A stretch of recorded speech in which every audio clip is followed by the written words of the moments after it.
بسم اللہ الرحمن الرحیم۔ السلام علیکم۔ کیا آپ نے کبھی کسی فقیر کو سیاست پر، مذہب پر، مسلک پر یا نسل پر لڑتے ہوئے دیکھا؟ یا کسی لینڈ لارڈ کو، بہت بڑے بزنس مین کو، کسی بھی امیر ترین آدمی کو سیاست پر، مذہب پر، مسلک پر یا پھر نسل پر لڑتے دیکھا ہے؟ نہیں نا۔ یا کیا آپ نے کبھی دیکھا ہے کہ بہت بڑے سیاسی لیڈر یا کسی مسلک کے ٹھیکیدار نے فیس بک پر، ٹویٹر پر یا پھر کسی بھی سوشل میڈیا پلیٹ فارم پر ان کے کمنٹس میں، سٹیٹس پر کچھ بازاری زبان کرتے ہوئے آپ کو کبھی ملیں یہ لوگ؟ تو سوال یہ پیدا ہوتا ہے کہ یہ مسلک کی جنگ یا سیاست کی یہ جو جنگ ہے یہ کون کر رہا ہے؟ تو آپ کو جان کر حیرت ہوگی کہ یہ میں اور آپ کر رہے ہیں۔ سیاست کی اور مسلک کی اور نسل پرستی کی جنگ میں نے اور آپ نے شروع کر رکھی ہے۔ میں اور آپ سیاست پر بھی، مسلک پر بھی، نسل پرستی پر بھی اور دیگر اس طرح کی کئی جو ہے نا لڑائیاں ہیں جن کا آغاز تو شاید پتہ نہیں کہاں سے ہوا، لیکن میں نے اور آپ نے اس کو جاری رکھا ہوا ہے۔ آپ دیکھیں گے کہ میرے گھر میں کھانے کے لیے روٹی نہیں ہوگی، میری جیب میں گھر کے بچوں کے لیے کھانا خریدنے کے لیے پیسے نہیں ہوں گے، لیکن میں سیاست پر بھی اور مسلک پر، مذہب پر، نسل پرستی پر، سوشل میڈیا پر اس قدر جو ہے نا دانشمندانہ طریقے سے اپنی رائے کا اظہار کر رہا ہوں گا کہ جیسے یہ تینوں نظریات کا خالق میں ہوں۔ تقریباً آج سے شاید 5-6 سال پہلے میرے ابو کے لنگوٹیے یار کا فون آیا۔ وہ ہمارے گاؤں کے رہنے والے تھے جن کا نام احسن زرگر تھا۔ میں نام اس لیے لے رہا ہوں کہ انہوں نے مجھ سے ایک وعدہ لیا تھا کہ میری موجودگی میں جب تک میں زندہ ہوں تو یہ راز کسی کے سامنے مت بیان کرنا۔ میں نے ان سے یہ وعدہ کر رکھا تھا کہ ٹھیک ہے، میں آپ کے ہوتے ہوئے یہ بات کسی سے بھی ذکر نہیں کروں گا، چونکہ ایک عرصہ ہوا ہے وہ فوت ہو گئے۔ اللہ تعالیٰ ان کو کروٹ کروٹ جنت نصیب کرے۔ بڑے جو ہے نا فراخ دل آدمی تھے، اور فراخ دل اس لیے کہہ رہا ہوں کہ فطرتی طور پر وہ اس قدر ان کا اخلاق اچھا تھا کہ معاشی لحاظ سے بہت غریب، انتہائی غریب، ایک چھوٹی سی دکان ہوا کرتی تھی بیچارے کی، اور بہت سارے بچے تھے اس کے، اور چھوٹی سی دکان پر ہی بس گزارا ہوا۔ کسی نے کچھ تھوڑا بہت صدقہ دے دیا، کچھ خیرات زکوٰۃ کے زمرے میں جو کچھ دے دیا، تو اسی پر اس کی زندگی چل رہی تھی۔ معاشی طور پر بیچارہ بڑا پاس تھا۔ مجھے اس نے بلایا ایک دفعہ، تقریباً میرا خیال سے کہ ایک عرصے تک ہمیں نظر نہیں آیا، تو مجھے اس نے فون کیا، میں نے فون اٹھایا۔ فون اٹھانے کے بعد میں نے جب بات کی تو مجھے کہنے لگا کہ میں فلاں ہوں، اور تم اگر گھر میں ہو تو ذرا میرے گھر پر آ جاؤ۔ ساتھ ہی ان کا گھر تھا۔ میں چلا گیا وہاں پر، تو اس کی ماشاءاللہ جسامت کافی زیادہ بھاری تھی۔ تو اب جب میں اس کے گھر پہنچا تو دروازہ کھٹکھٹایا، تو اندر سے ان کی بیوی، تو میں نے اسلام دعا کرنے کے بعد میں نے کہا مجھے فون آیا تو میں ان سے ملنا چاہتا ہوں۔ تو وہ مجھے اندر لے گئے ان کے پاس۔ جب میں ان سے ملا تو دیکھا کہ یقین کریں کہ اتنی سی جسامت کے ایک آدمی جو چارپائی پر بیٹھا ہوا ہے، تو میں نے جب ان کو دیکھا تو لفظ ہی نہیں بلکہ حقیقی معنوں میں میرے پیروں تلے سے زمین نکل گئی، اور میں حیران پریشان کہ یار یہ ہوا کیا ہے ان کے ساتھ۔ بہرحال انہوں نے مجھے بتایا کہ میرے گردوں کا مسئلہ ہے مجھے، اور ڈاکٹروں سے مجھے جو ہے نا وہ جواب مل گیا، میں لاجواب ہو گیا ہوں، اور بس زندگی کے دن نے جو میں گن رہا ہوں. میں نے تمہیں اس لیے بلایا کہ میں نے اپنی زندگی میں کسی کے سامنے ایسا نہیں کیا. یعنی میں نے کسی سے مانگا نہیں. مجھے کسی نے دیا ہے تو میں نے نہ نہیں کی. اس کی وجہ یہ تھی کہ میں مستحق تھا اور واقعتاً وہ مستحق تھا. میں نے نہ نہیں کی. البتہ میں نے کسی کو کہا نہیں ہے کہ مجھے کچھ چاہیے. کسی نے دیا ہے تو میں نے لے لیا. اور یہ واقعی گاؤں کے آج بھی گاؤں کے لوگ یہ مانتے ہیں اس بات کو کہ واقعی اس بندے نے جو ہے نا کسی سے مانگا کچھ بھی نہیں ہے. مجھے اس نے ایک ساتھ تروڑے کی طرف اشارہ کرتے ہوئے کہا کہ وہ دیکھو میرے گھر میں سوائے اس گندم کے تروڑے کے کچھ بھی نہیں بچا. میرے پاس جو کچھ بھی تھا میں نے بیچ کے کچھ نہ کچھ دوائیاں خریدی ہیں جو میں لے رہا ہوں. اور ابھی مجھ سے دوائیاں بھی ختم ہو گئی ہیں اور سوائے اس تروڑے کے میرے پاس کچھ بھی نہیں ہے. ایک چھوٹی سی مہربانی کرو, اگر یہ تروڑا لے جاؤ اور مجھے اس کے جو بھی پیسے بنتے ہیں مجھے لا دو. میں سب سے پہلے تو وہاں شرمندہ بھی تھا کہ یار دیکھو ہمارے پڑوس میں ایک بندہ جو اس حالات میں ہے کہ بیچارہ گھر کا سامان بیچ کر اپنی دوائیاں خرید رہا ہے, جبکہ ہمیں پتہ ہی نہیں. ہم فیس بک پہ لگے ہوئے ہیں جی مسلکی اور مذہبی اور سیاسی جنگ میں. مجھے بڑی شرمندگی ہوئی. مجھے سمجھ نہیں آ رہی تھی کہ یار میں مطلب اس سے کیا کہوں.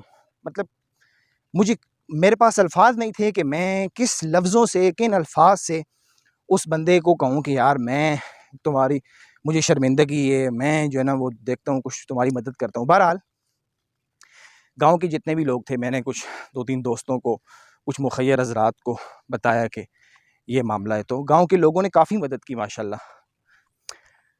مجھے وہاں سے ایک چیز پتہ چلی یار کہ آج کے سوشل میڈیا کے دور میں ہم مسلک کی جنگ, مذہب کی جنگ, سیاست کی جنگ میں اس قدر جو ہے نا وہ گھسے ہوئے ہیں کہ ہمیں پتہ ہی نہیں یار کہ ہمارے پڑوس میں کوئی شخص بھوکا بھی سو رہا ہے. ہمارے پڑوس میں کوئی بندہ اس قدر بری حالات میں ہے کہ وہ اپنے گھر کے برتن تک بیچ کے اپنی دوائیوں کا بندوبست کر رہا ہے اور ہمیں پتہ ہی نہیں ہے جی. ہم لگے ہوئے جی فیس بک پر کمنٹس بھی کر رہے ہیں جی اور پوسٹیں بنا کر بھی شیئر کر رہے ہیں.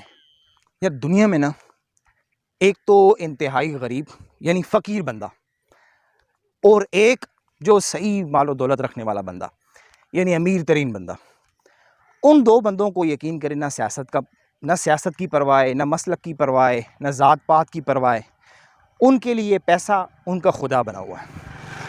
اور جس بیچارے کے پاس کچھ بھی نہیں ہے نا اس کو بھی سیاست سے کوئی لینا دینا نہیں ہے, مسلک سے کوئی لینا دینا نہیں ہے, نسل ذات پات سے اس کا بھی کوئی لینا دینا نہیں. نسل, ذات پات, مسلک, سیاست, کون سا لیڈر اچھا ہے کون سا برا ہے, کون کافر ہے کون مسلمان ہے, کون جو ہے نا صحیح طریقے سے نماز پڑھ رہا ہے کون نہیں پڑھ رہا, یہ ساری جنگیں جناب میں اور آپ کر رہے ہیں. تقریباً ایک عرصے سے میں نے فیس بک پر, ٹویٹر, واٹس ایپ پر ان چیزوں پر مسلکی, سیاسی یا یہ نسلی جنگ جو نا میں نے ان سے توبہ کر لی ہے. میں یہ ولاگ اسی لیے بنا رہا ہوں کہ دیکھیں ایک چیز یاد رکھیں. میں نے ایک چیز سیکھ لی ہے یار, میری گندی بازاری زبان کوئی نہیں پڑھتا, میرے کمنٹس کوئی نہیں پڑھتا. میرے کمنٹس نہ تو کسی سیاسی رہنما تک جاتے ہیں, نہ کسی مسلکی رہنما تک جاتے ہیں, نہ کوئی جو ہے نا وہ میری کہنے سے کسی کی جو ہے نا وہ نسل میں کمی آ جاتی ہے, کوئی ذات پات میں کسی کی کمی آ جاتی ہے, یا کوئی ذات پات نسل میں کوئی جو ہے نا وہ کچھ اس کی جو ہے نا وہ واہ میں اضافہ ہو جاتا ہے. کچھ بھی نہیں ہوتا. میں نے یہی سیکھ لیا یار کہ میری گندی بازاری زبان استعمال کر کے میں اپنی تربیت کا اظہار کر رہا ہوں. باقی کسی کے اوپر کوئی فرق, بلکہ فرق تو کیا کسی کے کان پر جوں بھی نہیں رینگتی. آپ کو کیا لگتا ہے آپ کی گندی بازاری زبان عمران خان, نواز شریف, آصف علی زرداری, بلاول بھٹو, مولانا فضل الرحمان یا جتنی بھی سیاسی رہنما ہیں ان تک جاتی ہوگی؟ آپ کے کمنٹس یہ پڑھتے ہوں گے؟ آپ کی یہ بکواسات ان تک پہنچتی ہوں گی؟ یا پھر ہم جو مسلک کی جنگ لڑتے ہیں, فلاں کافر ہے, فلاں مشرک ہے, فلاں نعوذ باللہ فلاں گستاخ ہے, آپ کو کیا لگتا ہے یہ سارا کچھ آپ کا کہنے سے ان ٹھیکیداروں تک یہ باتیں پہنچتی ہوں گی، اور اگر پہنچتی ہوں گی تو ان کا کوئی نقصان ہوتا ہوگا؟ نہیں۔ یہ بات مجھے تب سمجھ آئی کہ جب ایک عرصے تک میں بھی اس جنگ کا حصہ بنا رہا، میں نے سوچا یار میرے مسلک کے اوپر کس کمنٹس یا پوسٹ، اس کے اوپر کسی نے بھی آج تک جو ہے نا وہ کوئی وہ واہ نہیں کیا، یا کسی کا مسلک تبدیل نہیں ہوا، یا کسی کے اوپر کوئی اثر نہیں ہوا۔ البتہ اگر میری پوسٹ کسی کو بری لگی ہو تو مجھے گالیاں ضرور پڑی ہیں، اگر کسی کو اچھی لگی ہو تو اس نے واہ کر دیا ہے، میرے چند لائکس مجھے مل گئے۔ سیاست پر میں نے دیکھا کہ یار میرا سیاسی نقطہ نظر کا جو ہے نا وہ گندی بازاری زبان والا کمنٹ، میں نے سوچا یار نہ کسی سیاسی لیڈر تک جاتا ہے، اور اگر کسی میرے جیسے کسی بندے نے جو ہے نا وہ جاہل نے کسی نے پڑھ بھی لیا ہے تو یا مجھے وہ واہ کر دے گا، یا بدلے میں میرے لیڈر کے خلاف کچھ نہ کچھ میری جیسی بازاری زبان استعمال کر کے مجھے گالیاں دے دے گا۔ میں نے یہی سیکھا یار، میں نے کہا نہیں، ان سے کوئی فائدہ نہیں ہونے والا۔ اسی لیے میری ایک رائے یہ ہے کہ یار دیکھیں، جب یہ بات ثابت ہو چکی ہے، آپ ایک عرصے سے فیس بک پر ہوں گے، آپ ایک عرصے سے سوشل میڈیا استعمال کر رہے ہوں گے، آپ خود ذرا سا بیٹھ کر سوچیں کہ یار میری اس بازاری زبان سے، فضول بکواسات سے، میری ان پوسٹوں سے، میرے کمنٹ سے یار کسی کی شخصیت میں کوئی تبدیلی آئی ہے؟ اگر نہیں تو یار آپ دیکھیں کہ آپ کا امیج جو ہے دوسروں کی نظر میں ضرور برا ہو گیا ہوگا۔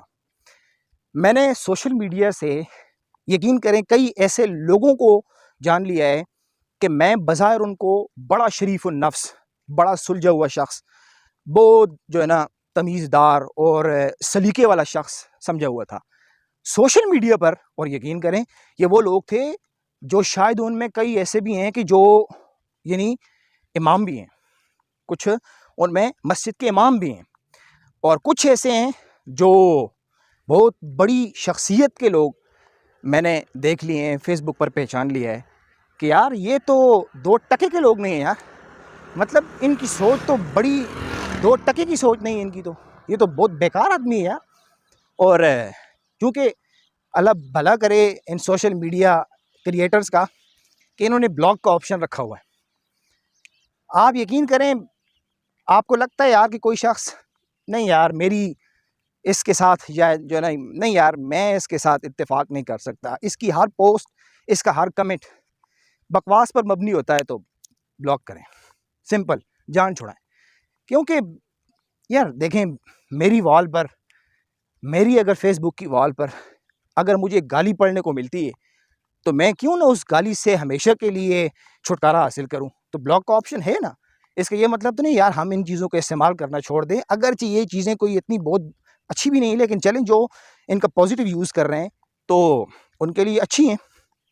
تو اگر آپ اس چیز سے نجات حاصل کرنا چاہتے ہیں یار نہیں کہ میری وال کے اوپر یا مجھے موبائل کی اسکرین پر کوئی بھی ایسی نیگیٹو چیز نہ نظر آئے، تو سمپل یار ان کو بلاک کریں اور اپنی تربیت کا اظہار کریں، اچھی چیزیں دیکھیں شیئر کریں۔